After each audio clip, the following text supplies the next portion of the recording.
Steak dinner. Steak is one of the most popular meals in the world. Hundreds of variations of the classic steak dinner exist, featuring various cuts of beef prepared in numerous different ways. So let's go through what makes the perfect steak dinner, at least for me. To begin, we need to obtain our piece of beef. There are over 100 different muscles in a cow that are large enough for us to make steaks with, so we have no shortage of options. One option, often considered the most desirable cut of steak, is the ribeye. The ribeye comes from a very lightly worked area of muscles from the rib section, and thus is both extremely tender and extremely flavorful. Because of this, ribeyes are very forgiving in regards to cooking, and can be served cut to any thickness and cooked to any temperature, while remaining just as rich and delicious, so this is the cut I'll choose. A brief note on the specific butchery of each steak.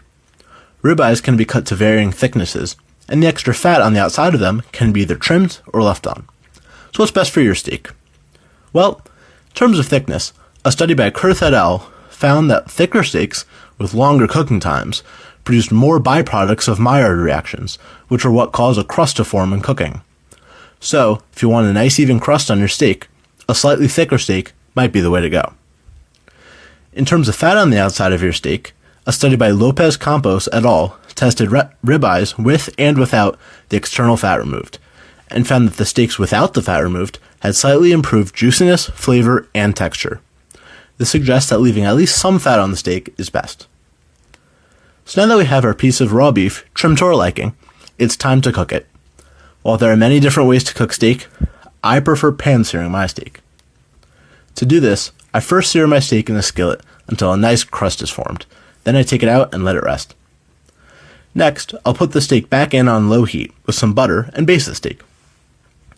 I'll add in some herbs and garlic and continue basting until it's done. Then I'll let it rest. One important part of the cooking process to clarify is the doneness of the steak.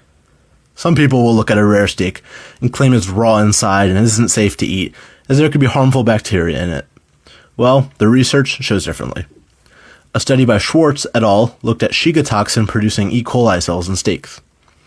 They implanted E. coli cells in pieces of steak and then cooked them to test the effects on the E. coli.